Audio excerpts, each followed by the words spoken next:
This is a rather heavy topic, but I want to discuss what to do, what things to keep in mind when a loved one near you has passed away. A very important thing to keep in mind before I talk about the topics in this video is if you're still actively grieving, this may not really be the video for you, because a lot of the things that I point out in this video are very difficult to process and hold when you're in the grieving process. With that said, to talk about the actual matters at hand, when someone dies, there's a tremendous amount of grief and there's a tremendous amount of sadness.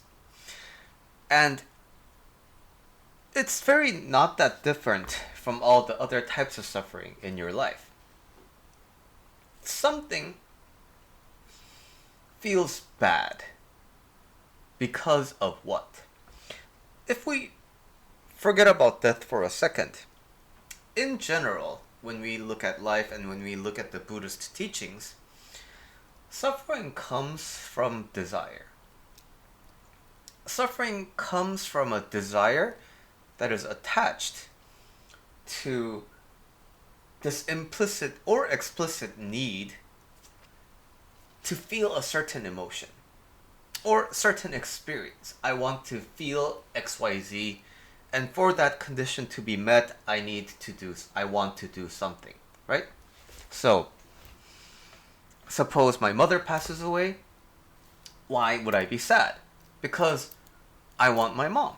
And why do I want my mom? Because, well, she's like a constant figure in my life. Oh, okay, so that lets me know my mom's presence serves me this role and this purpose of consistency, constant kind of presence and peace of mind kind of thing. Suppose my lover passed away. What makes me sad about that? Like, why do I want, I want my lover back. Why? I want them back because I miss them. Okay, so there is this gap, right? And it wants to be filled. And that's how I go to that normal state that I am used to. So basically, the lack of presence is providing a lot of pain where that space used to be. So you want to relieve your pain through the existence of your lover, right? So speaking in the grand sense, grief and feeling bad about death is largely about your needs. We tend to think that the more we love someone and the more we respect someone, the more we keep someone in our minds, the more emotions that we feel. So when, suppose a loved one from my life passed away, and then you're like, oh, Billy, my condolences, I'm so sorry that's happened to you. And I'm like, no, it's okay. Then you would kind of think, and not just you specifically, society in general would think, this guy's a fucking psychopath. Doesn't feel any emotions. Why?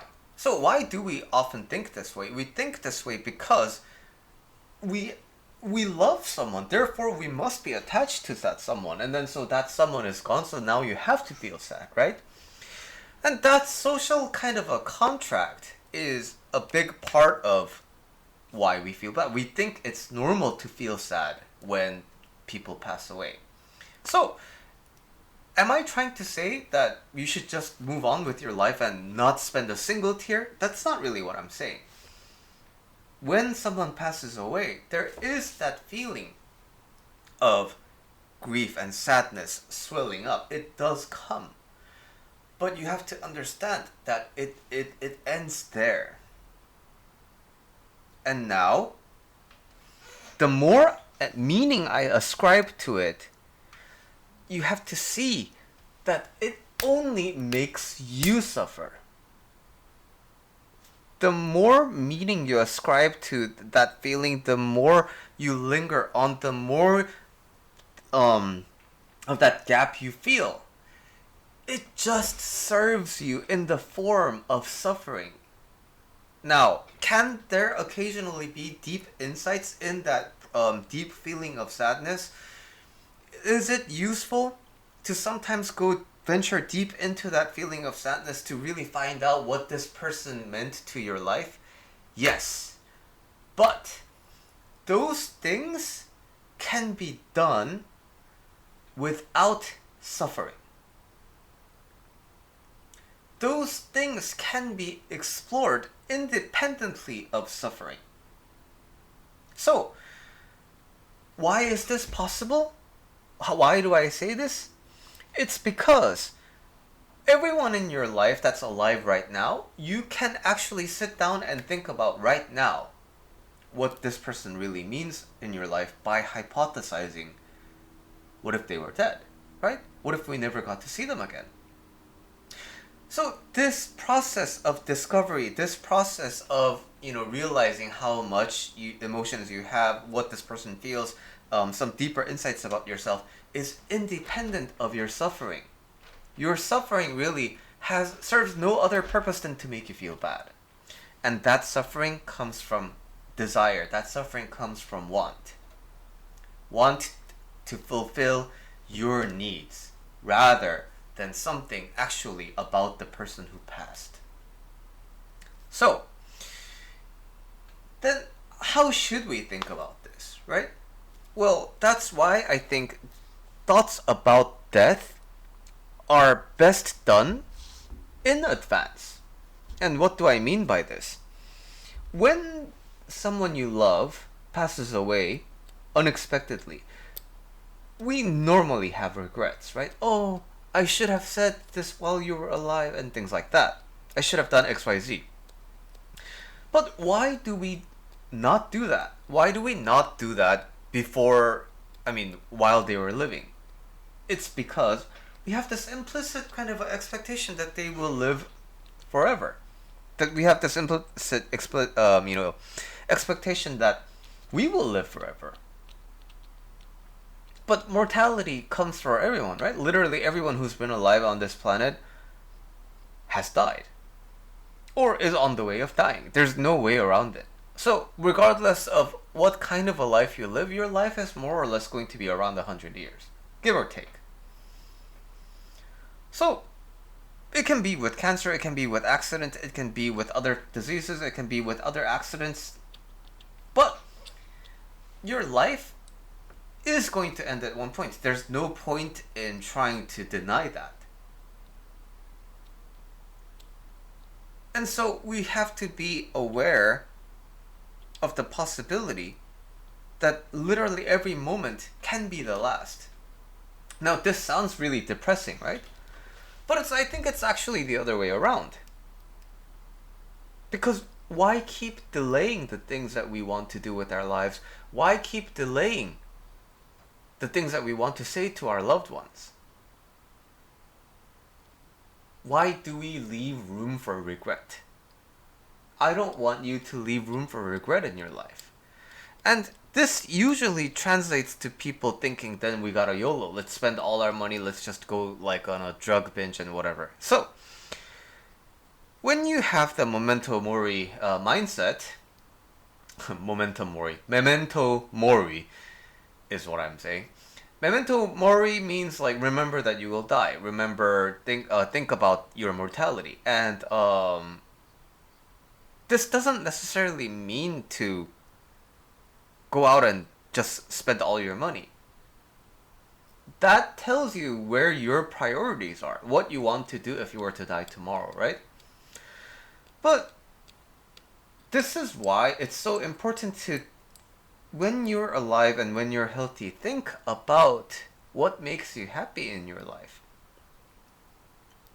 When you're in pursuit of things, because you want them, it's a way to suffering. There's no way around it.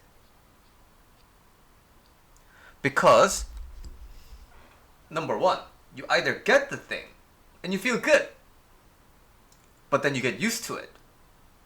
And then the feeling good doesn't last. And so you're in that, you remember what it's like to feel good again, you want to feel that again. So we start from zero again.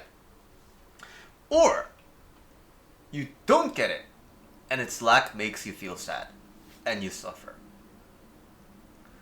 So as long as there's this need for it, there's no way around it. You are going to suffer. Now, the more you want to feel good about these things, right? About life, the more natural that your ultimate destination is just drugs. Because why? Like, just because of the state of our mind, we always have an upper limit on how we can feel good about by just ourselves, and moreover, we always have that limit of maximum amount we can feel, maximum time we can feel, because again, we get used to stimulus. So the more you are in search of it, the more you are in pursuit of it. Yeah, sometimes you'll get that runner's high. Yeah, sometimes you'll get that really deep awakening that makes you feel so profound with everything. But the more you just seek those things, the more you're just gonna do drugs, because there's no other way to get that. There's no other way to artificially access that feeling all the time, access that high all the time. So, does this mean you have to go to the opposite end? Oh, because everything is pointless, I can never feel really, really good, so I might as well end it? Then that's not really the case, too. So I want you to think about what happiness is in terms of not suffering. It's not an addition to your life of good feelings. It's more about the lack of things that drag you down. And when you don't have anything in your life that drags you down, when you really come to an understanding that there is no reason to suffer in your life, it's not that like good, right? Because there's nothing good happening, right? I'm not, getting this wonderful massage. I'm not eating like the world's best steak. I'm not, sitting in this wonderful spa. I'm not smelling this wonderful thing. Like, it's just normal day. But I just have no reason to suffer. When you come to a true integration of this fact, there's nothing good about it, but it's just gonna feel so peaceful and tranquil that you're gonna quickly stop seeing the point of suffering at all. And in that state, make the most out of the limited time that you have in your life. Consider that every second you spend with the person can be the last second. Consider every day that you live could be your last. Don't let that prevent you from making long-term plans, but make long-term plans with the possibility in mind and put your all into it.